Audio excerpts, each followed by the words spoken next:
Hello student, SBN college की online classes में आपका स्वागत है। आज अपन देखेंगे बीएससी सेकेंड ईयर के लिए इलेक्ट्रॉनिक्स। इलेक्ट्रॉनिक्स के अंदर अपना जो फर्स्ट यूनिट है, यूनिट फर्स्ट, उसमें चैप्टर फर्स्ट है, वो है अपना सर्किट एनालिसिस।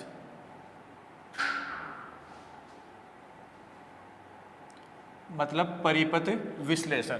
तो अपने को सर्किट एनालिसिस देखेंगे, परिपथ का विश्लेषण करेंगे, लेकिन परिपथ विश्लेषण से पहले अपने को कुछ बेसिक डेफिनेशन वगैरह है या कुछ बेसिक आइडियाज वो पता होना चाहिए। तो सबसे पहले अपन देखेंगे कुछ सिंपल बेसिक डेफिनेशंस।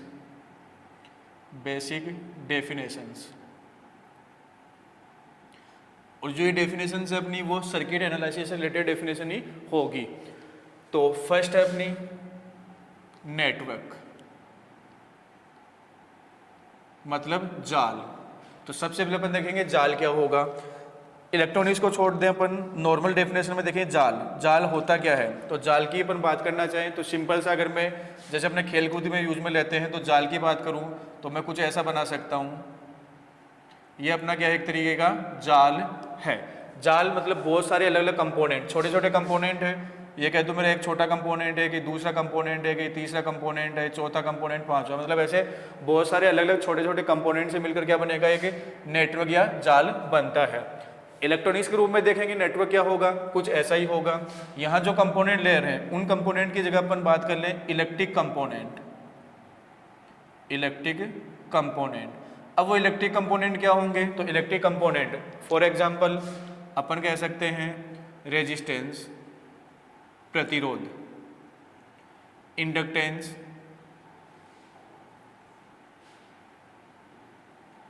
कैपेसिटर,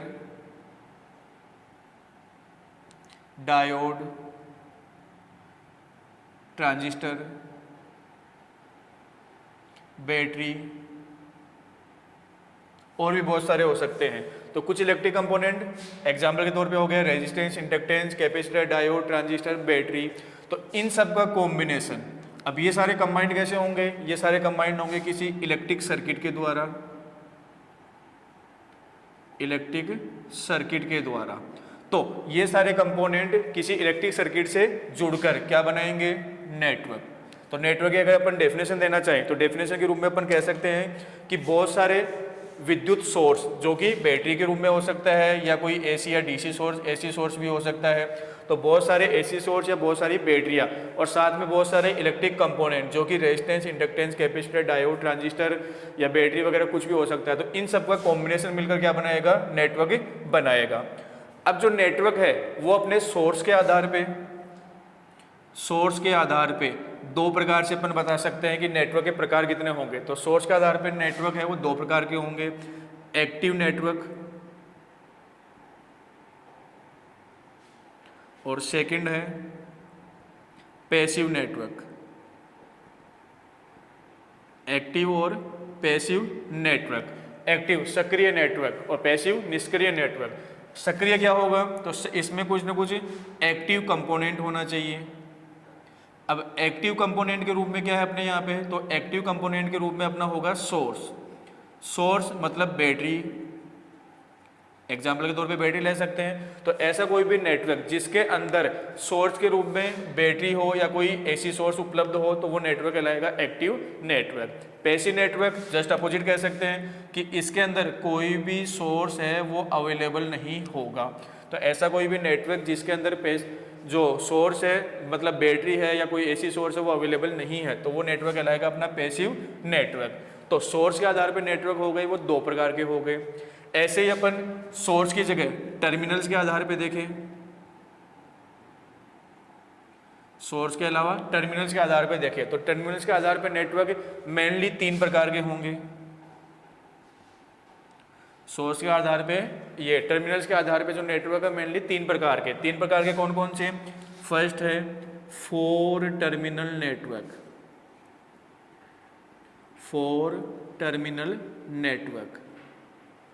चतुर टर्मिनल जाल। अब क्या होगा, नाम है फोर टर्मिनल, मतलब जिसमें चार टर्मिनल होंगे, चार टर्मिनल या दो pair of terminal, four terminal या टू पेयर ऑफ टर्मिनल्स। तो 4 टर्मिनल कह दें या 4 पेयर ऑफ टर्मिनल्स कह दें।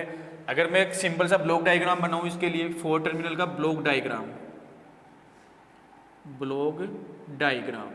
तो ब्लॉक डायग्राम के रूप में मैं इसको दर्शा सकता हूँ कि मेरे पास में कोई नेटवर्क है। नेटवर्क को सिंपल सा दर्शाने के लिए अपन एक बॉक्स का यूज करेंगे जिसमें 2 पेयर ऑफ टर्मिनल होने चाहिए या 4 टर्मिनल होने चाहिए। तो 2 पेयर का मतलब अपन ये बना दें 1 1 2 2। तो ये हो गया अपना 4 टर्मिनल नेटवर्क, जिसके अंदर अपन कह सकते हैं दो तो ये वाले तो कहलाएंगे इनपुट टर्मिनल और ये हो जाएगा आउटपुट टर्मिनल।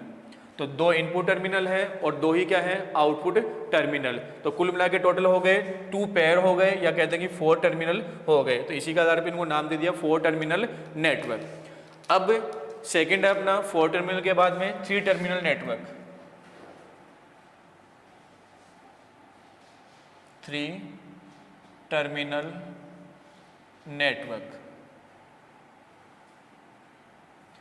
तो नाम है 3 टर्मिनल नेटवर्क, मतलब इसमें क्या होंगे, 3 टर्मिनल होंगे। अभी अपन ने पिछला देखा कि 4 टर्मिनल था, तो उसी में से अपन क्या करें कि इन्हीं 2 टर्मिनल को कॉमन बना दे, उभयनिष्ठ बना दे। तो फॉर एग्जांपल मैं ऐसा दर्शा सकता हूं, ये अपना नेटवर्क को रिप्रेजेंट कर रहे हैं। 2 टर्मिनल इनपुट वाले हो गए, या तो मैं ऐसा दर्शा दूं इनको कि आउटपुट टर्मिनल दोनों को उभयनिष्ठ कॉमन कर दूं। तो उस स्थिति में ये दोनों क्या है, सेम है, 1 1 और ये कुल मिला के 2। तो ये हो गया अपना 3 टर्मिनल नेटवर्क, जिसमें कुल मिला के 3 टर्मिनल होंगे। ऐसे ही थर्ड है 2 टर्मिनल नेटवर्क। 2 terminal network. अब ये 2 टर्मिनल नेटवर्क, तो नाम के आधार पे डेफिनेशन दे सकते हैं अपन कि इसके अंदर क्या होंगे, 2 ही टर्मिनल होंगे। तो 2 टर्मिनल, एक इनपुट टर्मिनल और एक आउटपुट टर्मिनल कह सकते हैं अपन। तो वही कॉमन बना दें। तो इनपुट वाले के लिए अपन ये कहते हैं कि इनपुट वाले में दोनों को कॉमन कर दिया, आउटपुट वाले में दोनों को कॉमन कर दिया। तो उस स्थिति में ये क्या होगा, इनको कॉमन करके दिखा दें। तो ये 1 और ये 2, ये इनपुट टर्मिनल और ये आउटपुट टर्मिनल। तो कुल मिला के 2 ही टर्मिनल है, एक इनपुट के रूप में, एक आउटपुट के रूप में। सिंपल सा अपन ऐसा भी दर्शा सकते हैं 2 टर्मिनल को, एक इनपुट टर्मिनल, ये हो गया इनपुट टर्मिनल, और ये हो गया अपना आउटपुट टर्मिनल। तो इनपुट और आउटपुट टर्मिनल, एक सिंगल इनपुट टर्मिनल है और सिंगल ही क्या है, आउटपुट टर्मिनल। तो इस आधार पे हो गया अपना 2 टर्मिनल नेटवर्क। तो ये था नेटवर्क के आधार पे, जो टर्मिनल्स के आधार पे नेटवर्क का डिवाइडेशन के कितने प्रकार के होंगे। अब नेक्स्ट है अपना, पहला हो गया नेटवर्क, सेकंड वो कहलाएगा अपना सोर्स। सोर्स मतलब स्रोत। अब जो स्रोत है वो अपने पास में 2 प्रकार के होंगे। सोर्स का मतलब क्या होगा, जो अपने को एनर्जी प्रोवाइड करवा रहे हैं। जो एनर्जी प्रोवाइड करवाते हैं वो अपने को वोल्टेज के रूप में भी हो सकती है या करंट के रूप में भी हो सकती है। मतलब सोर्स करंट और वोल्टेज, करंट प्रोवाइड करवाएंगे या वोल्टेज प्रोवाइड करवाएंगे अपने को। तो इन्हीं आधार पे जो सोर्स है वो 2 प्रकार के हो गए, 2 टाइप्स ऑफ सोर्स। पहला वोल्टेज सोर्स, पहला है वोल्टेज सोर्स, और सेकंड है करंट सोर्स।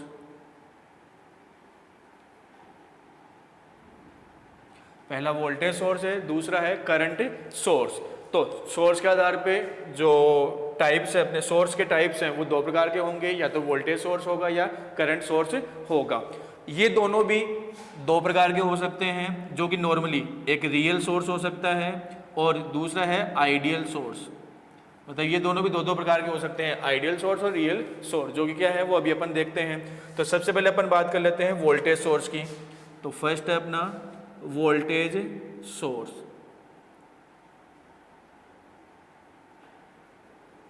फर्स्ट है अपना वोल्टेज सोर्स। अब ये वोल्टेज सोर्स होगा क्या, वो अपने को देखना है। तो देखो वोल्टेज सोर्स कुछ भी हो सकता है, एक बैटरी के रूप में हो सकता है।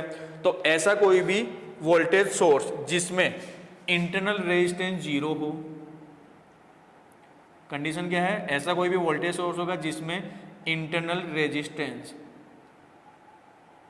वो क्या हो, जीरो हो, मतलब इंटरनल रेजिस्टेंस उपस्थिति न हो।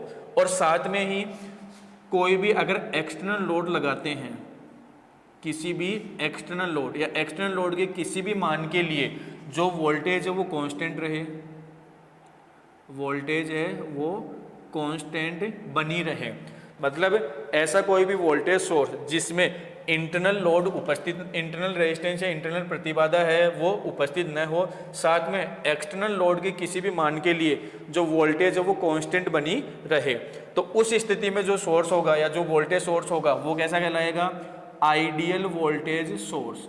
वो कैसा होगा, आइडियल वोल्टेज सोर्स। दोबारा से देखें कि ऐसा कोई भी वोल्टेज सोर्स जिसमें इंटरनल रेजिस्टेंस जीरो हो, मतलब इंटरनल रेजिस्टेंस मौजूद न हो, तथा एक्सटर्नल लोड बाहर कुछ भी हो सकता है, उस लोड के किसी भी मान के लिए वोल्टेज है वो कांस्टेंट बनी रहे, तो उस स्थिति में जो वोल्टेज सोर्स होगा वो कैसा होगा, आइडियल वोल्टेज सोर्स कहलाता है। लेकिन अपन जानते हैं कि एक्चुअल में या रियलिटी में देखें तो ऐसा सोर्स पॉसिबल नहीं है। तो फिर क्या होगा कि एक्चुअल में कोई भी सोर्स होगा तो सोर्स के या कोई भी वोल्टेज सोर्स होगा, एक्चुअल में कोई भी वोल्टेज सोर्स है तो उसके सीरीज के अंदर उसका इंटरनल रेजिस्टेंस मौजूद होता है, इंटरनल रेजिस्टेंस है वो मौजूद होगा। मतलब इंटरनल रेजिस्टेंस है वो नॉट इक्वल टू जीरो होगा, मतलब इंटरनल रेजिस्टेंस को अपन जीरो नहीं कर सकते।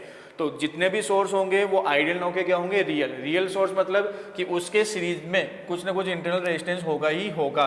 साथ ही एक्सटर्नल लोड के मान में अगर अपन चेंजेस करते हैं, अगर एक्सटर्नल लोड चेंज होता है तो उस स्थिति में उसकी जो वोल्टेज है वो भी कांस्टेंट नहीं रह पाती, वोल्टेज है वो नॉट कांस्टेंट। मतलब कि अगर लोड के वैल्यू में बाहर, मतलब कोई भी अपन ने सोर्स के साथ में कुछ सीरीज या पैरेलल में लोड अप्लाई किया है तो लोड के मान में चेंजेस करेंगे तो वोल्टेज है वो कांस्टेंट नहीं रह पाती है। तो इस स्थिति में जो सोर्स होगा वो कैसा होगा, रियल वोल्टेज सोर्स। सोर्स कैसा होगा, रियल वोल्टेज सोर्स। तो ये हो गया अपना वोल्टेज सोर्स। तो एक सर्किट के रूप में दर्शाएं अपन, तो अपन ऐसा दर्शा सकते हैं, मान लो कोई भी अपने पास में एक वोल्टेज सोर्स है, बैटरी के रूप में हो सकता है, इसके सीरीज में क्या होगा, इसका इंटरनल रेजिस्टेंस होगा, और ये हो गया अपना कोई भी लोड लगा दिया मैंने, तो लोड को जेडएल के द्वारा, इंटरनल रेजिस्टेंस है जो कि अपन स्मॉल आर से डिनोट करते हैं, बैटरी हो गई, ई बैटरी हो गई। तो एक सिंपल से अपन कह सकते हैं कि ऐसा कोई भी सोर्स होगा, अगर आर इक्वल टू जीरो हो जाता है तो यही जो अपना सोर्स है वो कैसा होगा, आइडियल सोर्स हो जाएगा। अगर R not equal to zero, जो कि एक्चुअल में होता है, एक्चुअल में ऐसा ही पाया जाता है, तो इस स्थिति में जो सोर्स होगा वो कैसा हो जाएगा, रियल वोल्टेज सोर्स हो जाएगा। तो ये तो हो गई अपनी सोर्स के या वोल्टेज सोर्स की बात। सेकंड है अपना करंट सोर्स, सेकंड है करंट सोर्स। अब करंट सोर्स भी वोल्टेज सोर्स की तरह दो प्रकार के हो सकते हैं, पहला आइडियल और दूसरा रियल। तो सबसे पहले अपन देखते हैं क्या होगा। तो कोई भी अगर करंट सोर्स है, वह कोई तो धारा स्रोत होगा या करंट सोर्स होगा, तो उसके लिए अपन क्या कह सकते हैं कि infinite resistance, infinite resistance parallel के अंदर लगा हुआ होगा, इनफाइनाइट रेजिस्टेंस पैरेलल में लगा हुआ होगा, मतलब समांतर क्रम में लगा हुआ होगा। साथ ही जैसे पीछे देख रहे थे वोल्टेज सोर्स के अंदर कि एक्सटर्नल लोड के किसी मान के लिए वोल्टेज कांस्टेंट होनी चाहिए, तो यहाँ पे अपन कह देंगे कि एक्सटर्नल लोड, तो एक्सटर्नल लोड को मैं लिख दूं जेडल एक्सटर्नल के किसी भी मान के लिए अगर करंट की वैल्यू आई, करंट क्या हो, कांस्टेंट बनी रहे, तो ऐसा जो करंट सोर्स होगा वो क्या कहलाएगा, आइडियल करंट सोर्स। मतलब कि कोई भी धारा स्रोत जिसके पैरेलल में क्या हो, एक अनंत प्रतिरोध लगा हुआ हो, पैरेलल में समांतर क्रम में क्या हो, एक अनंत प्रतिरोध लगा हुआ हो, तो वह आदर्श स्रोत कहलाएगा यदि लोड के किसी भी मान के लिए उस पर करंट की वैल्यू कांस्टेंट बनी रहती है तो। लेकिन वही बात, ये तो एक आइडियल कंडीशन है, लेकिन एक्चुअल के अंदर क्या होगा, रियल करंट सोर्स की बात करें जो कि एक्चुअल में अपने पास में कंडीशन होगी, तो रियल जो करंट सोर्स होगा वो रियल करंट सोर्स क्या होगा कि जो रेजिस्टेंस की बात कर रहे हैं वो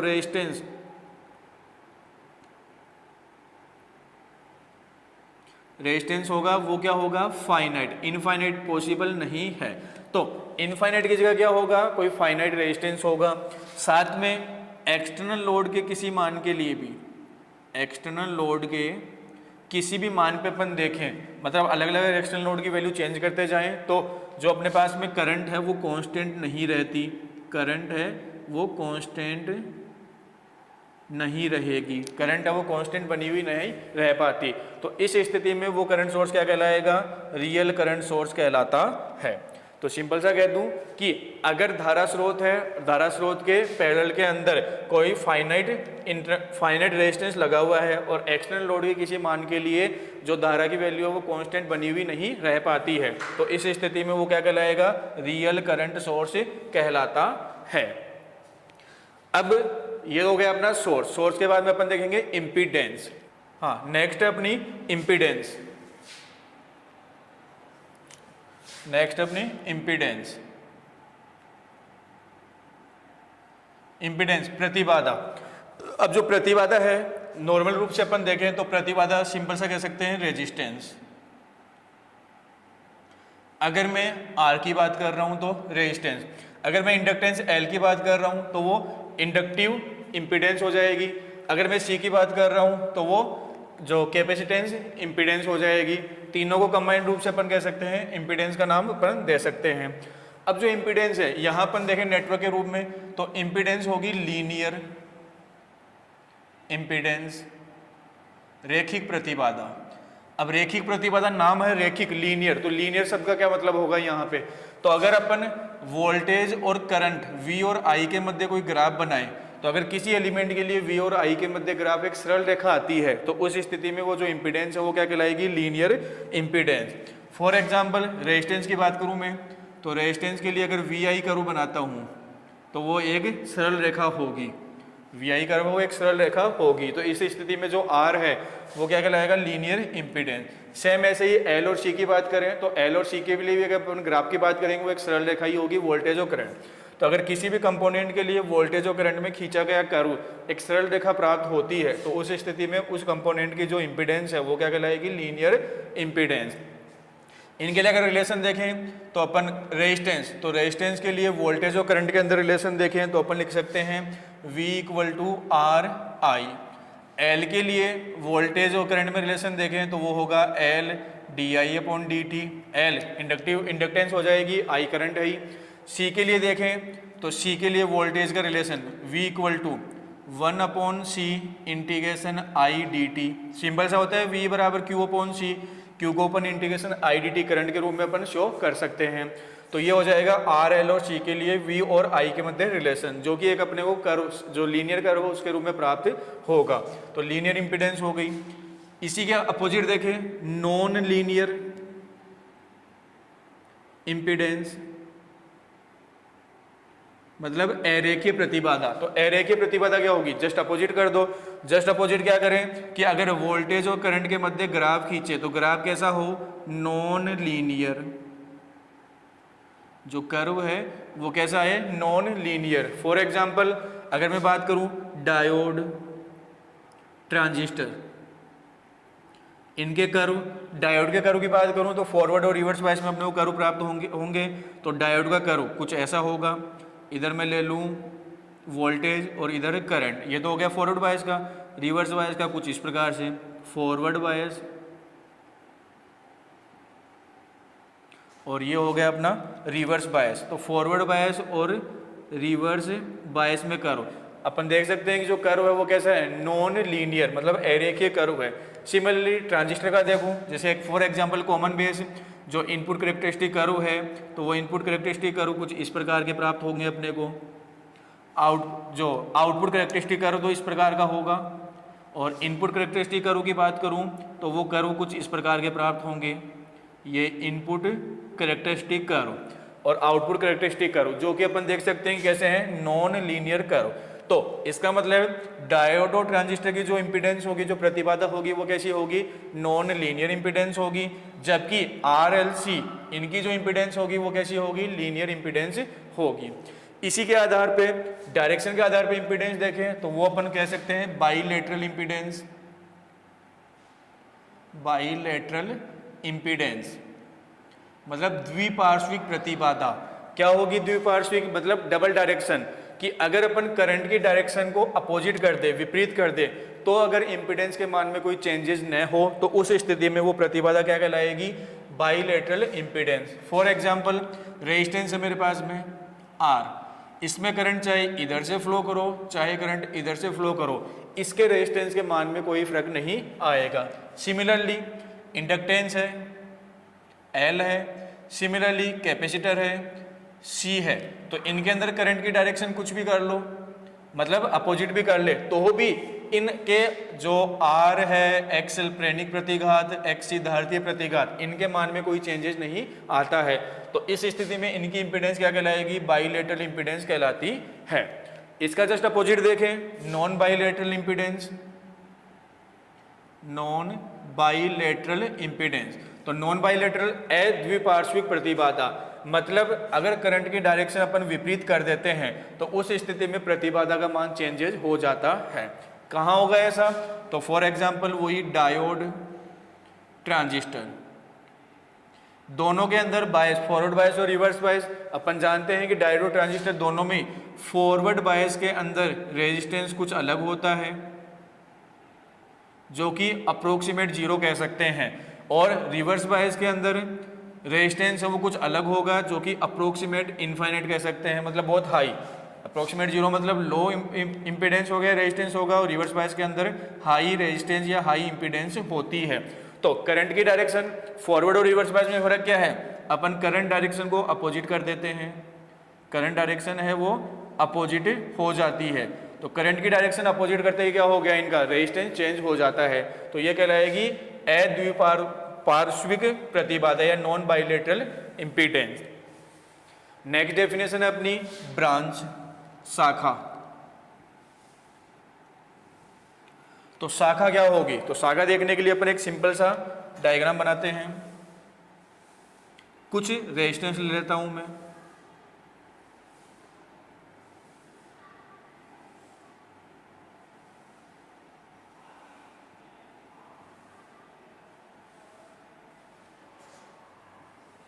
मेरे पास में कुछ रेजिस्टेंस है, इनको मैंने किसी सर्किट में जोड़ दिया है।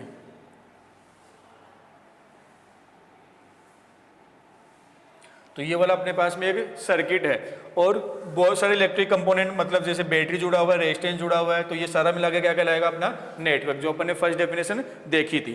तो अपन यहाँ पे बात करना चाहते हैं ब्रांच। तो ब्रांच क्या होगा? ब्रांच का मतलब है कि धारा का वह पथ जहां तक धारा नियत रह पाती है, मतलब इस पूरे सर्किट के अंदर या पूरे नेटवर्क के अंदर वो एरिया जहां तक करंट है वो कैसी बनी रहे? कांस्टेंट बनी रहे। फॉर एग्जांपल मैं इस सर्किट के अंदर बात करूं, ए से बी तक की बात करूं, तो जो ए से लेकर बी तक की जो जगह है उसको अपन एक कह देंगे अपनी एक ब्रांच है। क्यों है? क्योंकि ए से लेकर बी तक करंट है वो कांस्टेंट बनी रहेगी।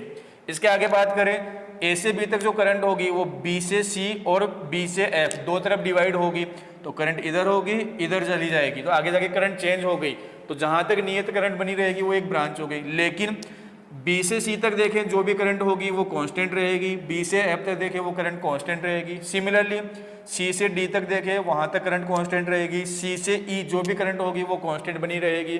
तो कुल मिला के A B, B C, C D, B F, C E, ये अपनी क्या है? ब्रांच कहलाएगी, क्योंकि यहाँ पे जो करंट है वो कांस्टेंट बनी रहती है।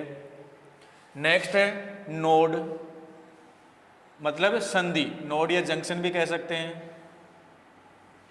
तो जंक्शन सिंपल सा मतलब जंक्शन क्या होगा कि कहीं पे दो या दो से अधिक वस्तुएं आकर या कोई दो या दो से अधिक आकर मिले, तो यहाँ पे किन को मिलाना है कि ऐसा कोई भी पॉइंट जहां पे दो या दो से अधिक शाखाएं, ब्रांच आकर मिलती है, वो पॉइंट क्या कहलाएगा? नोड या जंक्शन। अपने डायग्राम के अंदर देखिए फॉर एग्जांपल बी पॉइंट, तो बी पॉइंट के ऊपर क्या है? एक ए बी ब्रांच है, एक बी एफ ब्रांच है और एक बी सी ब्रांच है, ये तीनों अगर आपस में मिल रही है तो जो बी पॉइंट है वो अपना क्या है? नोड या junction point. Similarly C point कह सकते हैं, सिमिलरली एफ पॉइंट कह सकते हैं। तो ये कुछ पॉइंट्स है जो कि क्या कहलाएंगे? नोड या जंक्शन, जहां पे दो या दो से अधिक शाखाएं आकर आपस में मिलती है। नेक्स्ट है मेश या लूप, मेश या लूप मतलब लूप, पास या लूप किसे कहेंगे? तो लूप का सिंपल सा मतलब अपन कहते हैं ये अपना एक लूप है, तो लूप मतलब जहां स्टार्ट हो रहे हैं, जिस पॉइंट से स्टार्ट होंगे घूम फिर के अपने को वापस से वहीं पे आना है। तो ऐसा सर्किट में कहां पे देखें? तो सर्किट के अंदर या नेटवर्क के अंदर देखें तो धारा का कोई भी क्या होगा? क्लोज लूप, क्लोज लूप या close path of current, close path of current, वही क्या कहलाता है? लूप। फॉर एग्जाम्पल डायग्राम में देखिए अपन ए अपना क्या है? एक लूप कहलाएगा। सेकंड BCEF, धारा का बंद पथ होना चाहिए, BCEF और वापस से B पर आ गए, एक क्लोज लूप है। CDEC, तो ये भी अपना क्या है? एक लूप या मैश कहलाता है। लास्ट है एक्टिव और and passive network, active and passive network. तो active and passive network simple सा है। एक्टिव नेटवर्क मतलब जिसमें सोर्स मौजूद होगा, पैसिव नेटवर्क मतलब जिसमें कोई सोर्स उपस्थित न हो। तो ऐसा कोई भी नेटवर्क जहाँ पे सोर्स उपस्थित है वो क्या कहलाएगा? एक्टिव नेटवर्क, और ऐसा कोई भी नेटवर्क जिसमें सोर्स उपस्थित नहीं है वो क्या कहलाएगा? Passive network. अपने इस नेटवर्क के अंदर देखें तो इस नेटवर्क में एक सोर्स लगा हुआ है, तो ये अपना क्या है? Active network. अगर यहाँ से सोर्स हटा दिया जाए तो यही नेटवर्क क्या कहलाएगा? पैसिव नेटवर्क कहलाएगा। इसी के साथ आज की क्लास खत्म होती है। धन्यवाद।